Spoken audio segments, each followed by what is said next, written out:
bien des années, je faisais une longue course à pied sur des hauteurs absolument inconnues des touristes, dans cette très vieille région des Alpes qui pénètre en Provence. C'était, au moment où j'entrepris ma longue promenade dans ces déserts, des landes nues et monotones, vers 1200 ou 1300 mètres d'altitude. Il n'y poussait que des lavandes sauvages. Je traversais ce pays dans sa plus grande largeur et après 3 jours de marche, je me trouvais dans une désolation sans exemple. Je campais à côté d'un squelette de village abandonné. Je n'avais plus d'eau depuis la veille et il me fallait en trouver. Ces maisons agglomérées, en ruine, comme un vieux nid de guêpes, me firent penser qu'il avait dû y avoir, là, dans le temps, une fontaine ou un puits. Il y avait bien une fontaine, mais sèche.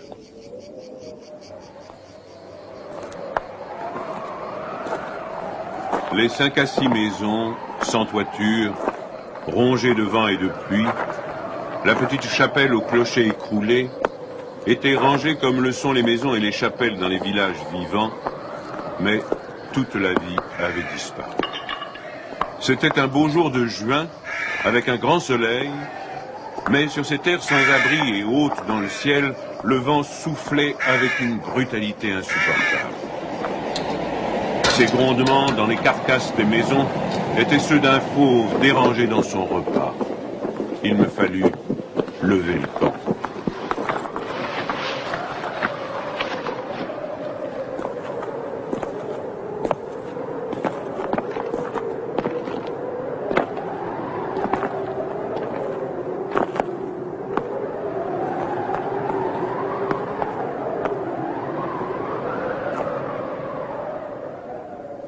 À 5 heures de marche de là, je n'avais toujours pas trouvé d'eau et rien ne pouvait me donner l'espoir d'en trouver. C'était partout la même sécheresse, les mêmes herbes ligneuses.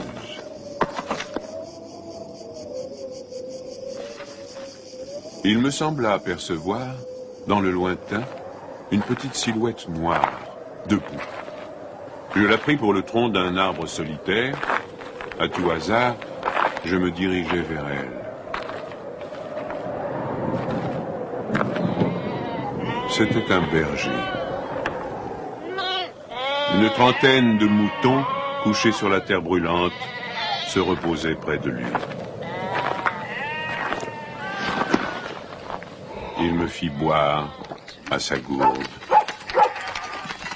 Un peu plus tard, il me conduisit à sa bergerie, dans une ondulation du plateau. Il tirait son eau, excellente, d'un trou naturel très profond, au-dessus duquel il avait installé un treuil rudimentaire. Cet homme parlait peu, c'est le fait des solitaires, mais on le sentait sûr de lui et confiant dans cette assurance.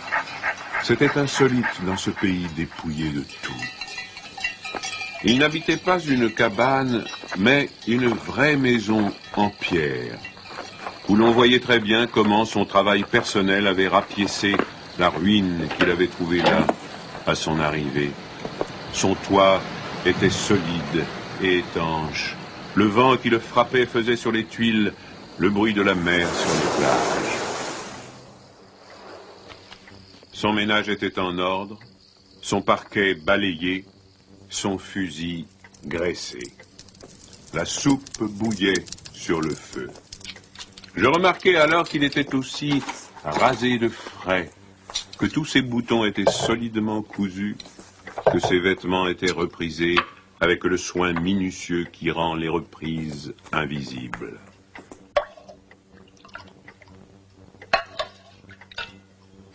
Il me fit partager sa soupe.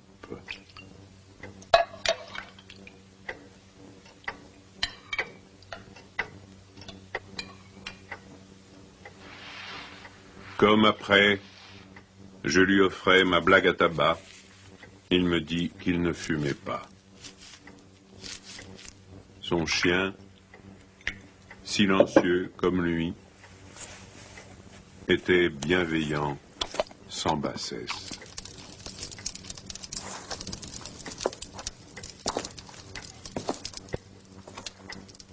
Il avait été entendu que je passerais la nuit là, le village le plus proche étant encore à plus d'une journée et demie de marche.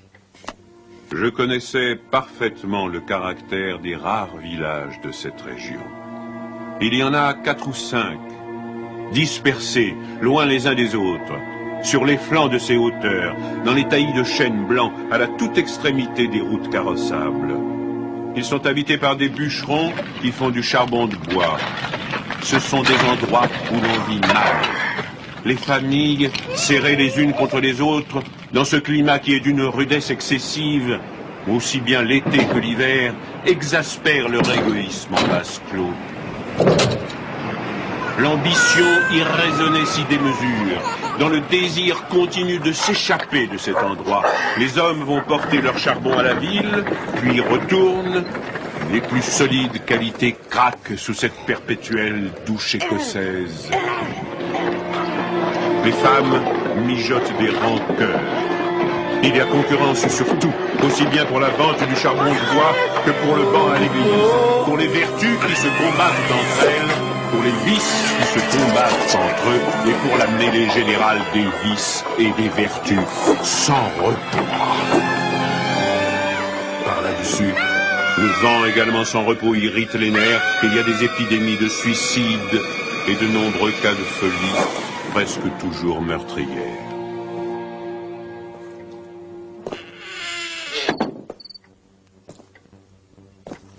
Le berger qui ne fumait pas alla chercher un petit sac et déversa sur la table un tas de glands. Il se mit à les examiner, un après l'autre, avec beaucoup d'attention, séparant les bons des mauvais. Je fumais ma pipe, je proposais de l'aider. Il me dit que c'était son affaire. En effet, voyant le soin qu'il mettait à ce travail, je n'insistais pas. Ce fut toute notre conversation. Quand il eut du côté des bons un tas de glands assez gros, il les compta par paquets de 10. Ce faisant, il éliminait encore les petits fruits ou ceux qui étaient légèrement fendillés, car il les examinait de fort près. Quand il eut ainsi devant lui 100 glands parfaits, il s'arrêta et nous allâmes nous coucher. La société de cet homme donnait la paix. Je lui demandai le lendemain la permission de me reposer tout le jour chez lui. Il le trouva tout naturel, ou plus exactement, il me donna l'impression que rien ne pouvait le déranger. Ce repos ne m'était pas absolument obligatoire, mais j'étais intrigué et je voulais en savoir plus. Il fit sortir son troupeau et le mena à la pâture. Avant de partir, il trempa dans un seau d'eau le petit sac où il avait mis les glands soigneusement choisis et comptés. Je remarquai qu'en guise de bâton, il emportait une tringle de fer grosse comme le pouce et longue d'environ 1,50 m.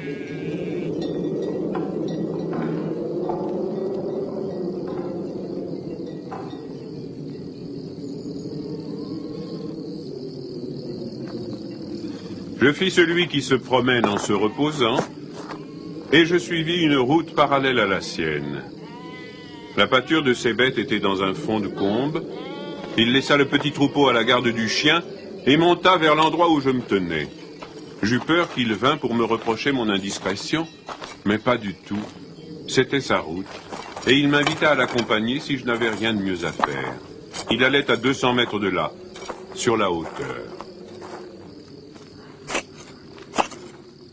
Arrivé à l'endroit où il désirait aller, il se mit à planter sa tringle de fer dans la terre. Il faisait ainsi un trou dans lequel il mettait un gland, puis il rebouchait le trou. Il plantait des chênes. Je lui demandai si la terre lui appartenait. Il me répondit que non. Savait-il à qui elle était? Il ne savait pas. Il supposait que c'était une terre communale ou peut-être était-elle la propriété de gens qui ne s'en souciaient pas. Lui ne se souciait pas de connaître les propriétaires. Il planta ainsi ses sanglants avec un soin extrême.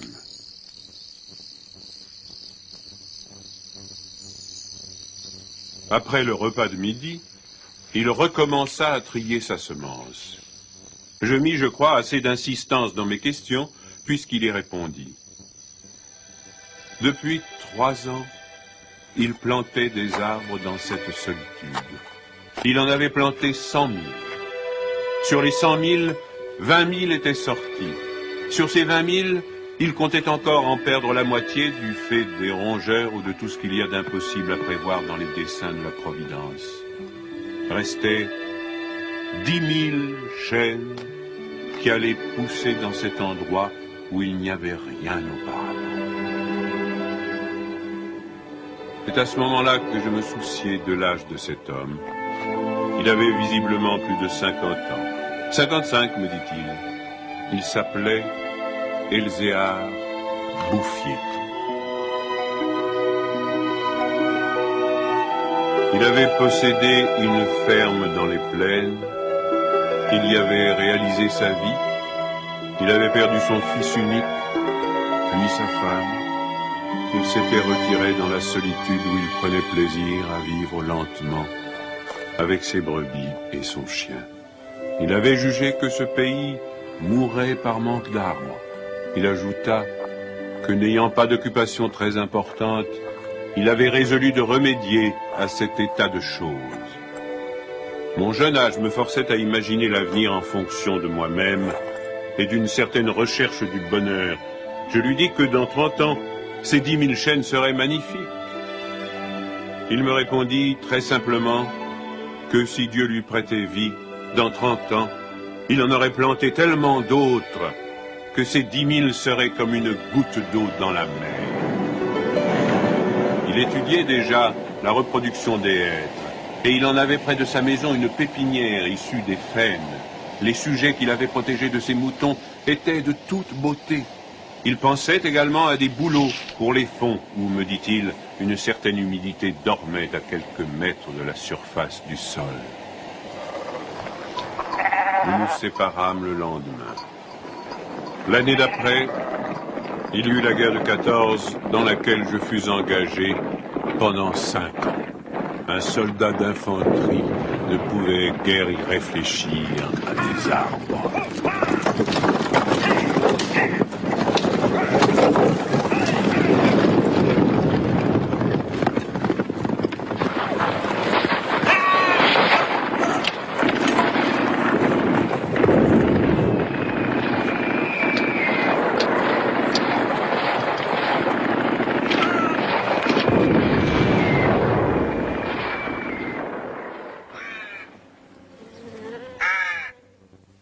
Sorti de la guerre, je me trouvais à la tête d'une prime de démobilisation minuscule, mais avec le grand désir de respirer un peu d'air pur. C'est sans idée préconçue, sauf celle-là, que je repris le chemin de ces contrées désertes. Le pays n'avait pas changé. Toutefois, au-delà du village mort, j'aperçus dans le lointain une sorte de brouillard gris qui recouvrait les hauteurs comme un tapis.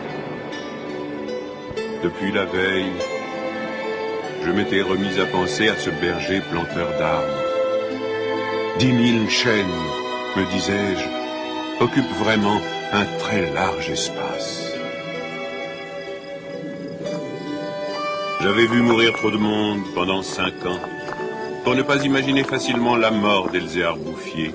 D'autant que, lorsqu'on en a 20, on considère les hommes de 50 comme des vieillards à qui il ne reste plus qu'à mourir.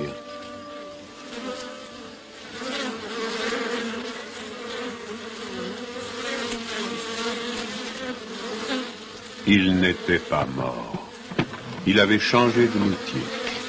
Il ne possédait plus que 4 brebis, mais par contre, une centaine de ruches. Il s'était débarrassé des moutons qui mettaient en péril ses plantations d'arbres. Il ne s'était pas du tout soucié de la guerre. Il avait imperturbablement continué à planter. Les chênes de 1910 avaient alors 10 ans et étaient plus hauts que moi et que lui. Le spectacle était impressionnant. J'étais littéralement privé de parole. Et comme lui ne parlait pas, nous passâmes tout le jour en silence à nous promener dans sa forêt. Elle avait en 3 tronçons 11 kilomètres de long et 3 kilomètres dans sa plus grande largeur. Quand on se souvenait que tout était sorti des mains et de l'âme de cet homme, sans moyens techniques, on comprenait que les hommes pourraient être aussi efficaces que Dieu dans d'autres domaines que la destruction. Il avait suivi son idée. Et les hêtres qui m'arrivaient aux épaules, répandus à perte de vue, en témoignaient.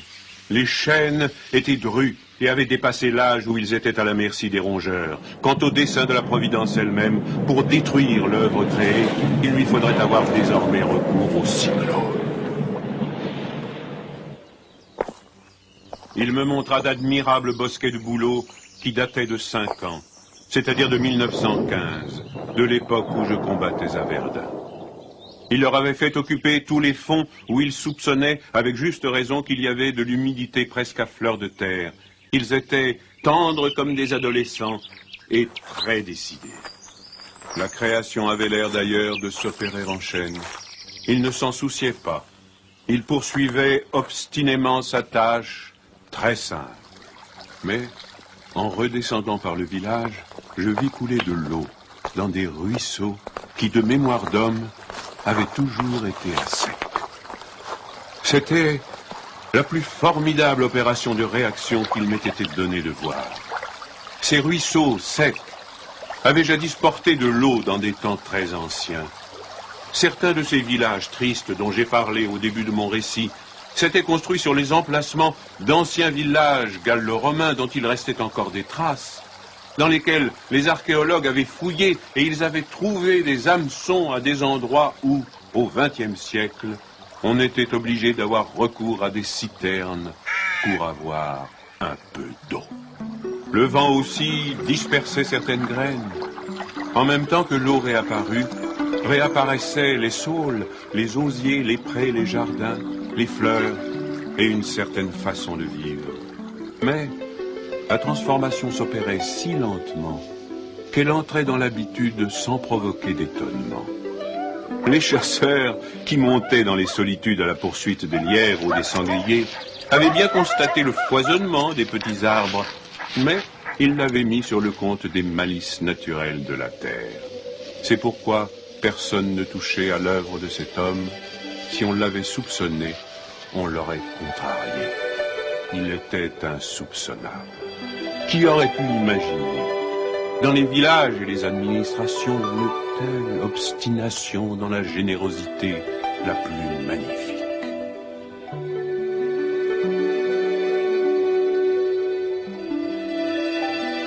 À partir de 1920, je ne suis jamais resté plus d'1 an sans rendre visite à Elzéar Bouffier. Je ne l'ai jamais vu fléchir ni douter. Et pourtant, Dieu sait si Dieu même y pousse. Je n'ai pas fait le compte de ses déboires. On imagine bien cependant que, pour une réussite semblable, il a fallu vaincre l'adversité. Que pour assurer la victoire d'une telle passion, il a fallu lutter avec le désespoir. Pour avoir une idée à peu près exacte de ce caractère exceptionnel, il ne faut pas oublier qu'il s'exerçait dans une solitude totale. Si totale que, vers la fin de sa vie, il avait perdu l'habitude de parler. Ou peut-être n'en voyait-il pas la nécessité. En 1933, il reçut la visite d'un garde forestier éberlué. Ce fonctionnaire lui intima l'ordre de ne pas faire de feu dehors, de peur de mettre en danger la croissance de cette forêt naturelle. C'était la première fois lui dit cet homme naïf, qu'on voyait une forêt pousser toute seule. En 1935, une véritable délégation administrative vint examiner la forêt naturelle. Il y avait un grand personnage des eaux et forêts, un député, des techniciens. On prononça beaucoup de paroles inutiles, on décida de faire quelque chose et, heureusement, on ne fit rien. Sinon, la seule chose utile, mettre la forêt sous la sauvegarde de l'État et interdire qu'on vienne y charbonner. Car il était impossible de n'être pas subjugué par la beauté de ces jeunes arbres en pleine santé. Et elle exerça son pouvoir de séduction sur le député lui-même.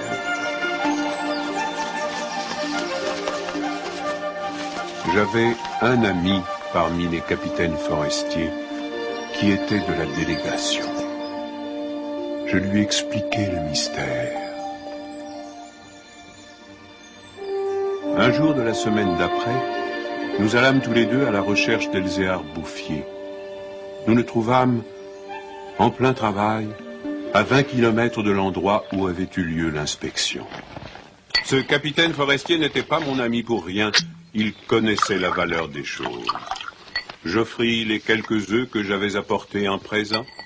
Nous partageâmes notre casse-croûte en trois, et quelques heures passèrent dans la contemplation muette du paysage. Le côté d'où nous venions était couvert d'arbres de 6 à 7 mètres de haut. Je me souvenais de l'aspect du pays en 1913, le désert. Le travail paisible et régulier, l'air vif des hauteurs, la frugalité et surtout la sérénité de l'âme avaient donné à ce vieillard une santé presque solennelle. C'était un athlète de Dieu. Je me demandais combien d'hectares il allait encore couvrir d'arbres. Avant de partir, mon ami fit simplement une brève suggestion à propos de certaines essences auxquelles le terrain d'ici paraissait devoir convenir. Il n'insista pas. Pour la bonne raison, me dit-il après, que ce bonhomme en sait plus que moi. Au bout d'une heure de marche, l'idée ayant fait son chemin en lui, il ajouta « Il en sait beaucoup plus que tout le monde. Il a trouvé un fameux moyen d'être heureux. » C'est grâce à ce capitaine que non seulement la forêt, mais le bonheur de cet homme furent protégés. L'œuvre ne courut un risque grave que pendant la guerre de 1939. Les automobiles marchant alors au gazogène, on n'avait jamais assez de bois. On commença à faire des coupes dans les chênes de 1910, mais ces quartiers sont si loin de tout réseau routier que l'entreprise se révéla très mauvaise au point de vue financier. On l'abandonna.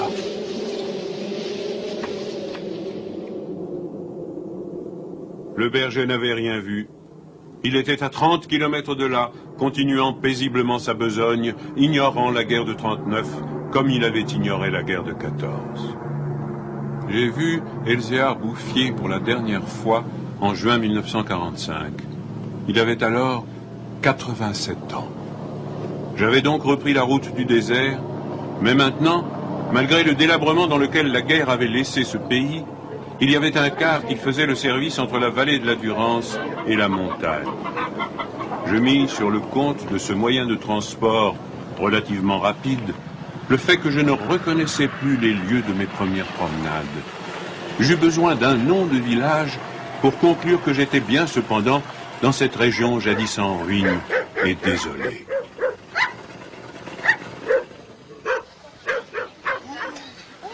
Le car me débarqua à Verbeau. En 1913, ce hameau de 10 à 12 maisons avait 3 habitants. Ils étaient sauvages, se détestaient, vivaient de chasse au piège. Leurs conditions étaient sans espoir. Tout était changé. L'air lui-même. Au lieu des bourrasques sèches et brutales qui m'accueillaient jadis, soufflait une brise souple, chargée d'odeurs. Un bruit semblable à celui de l'eau venait des hauteurs. C'était celui du vent dans les forêts. Enfin, chose plus étonnante, j'entendis le vrai bruit de l'eau coulant dans un bassin. Je vis qu'on avait fait une fontaine, qu'elle était abondante, et ce qui me toucha le plus, on avait planté près d'elle un tilleul, symbole incontestable d'une résurrection.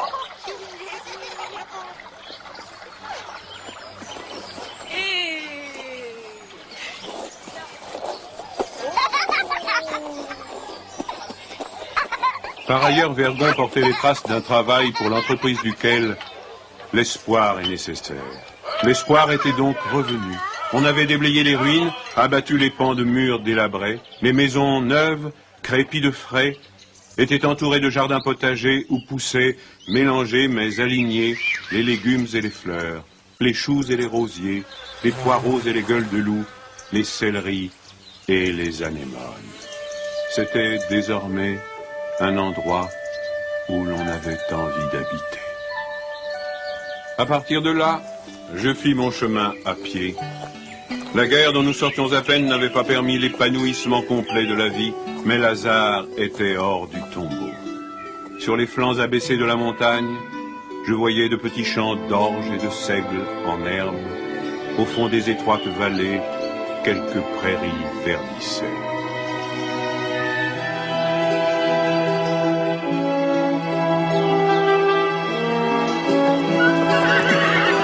Il n'a fallu que les 8 ans qui nous séparent de cette époque pour que tout le pays resplendisse de santé et d'aisance.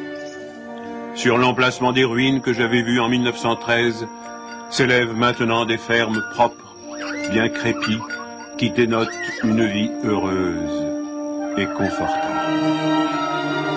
Les vieilles sources, alimentées par les pluies et les neiges que retiennent les forêts, se sont remises à couler. À côté de chaque ferme, dans des bosquets d'érables, les bassins des fontaines débordent sur des tapis de menthe fraîche. Les villages se sont reconstruits peu à peu. Une population venue des plaines où la terre se vend chère s'est fixée dans le pays, y apportant de la jeunesse, du mouvement, de l'esprit d'aventure. On rencontre dans les chemins des hommes et des femmes bien nourris, des garçons et des filles qui savent rire et ont repris goût aux fêtes campagnardes.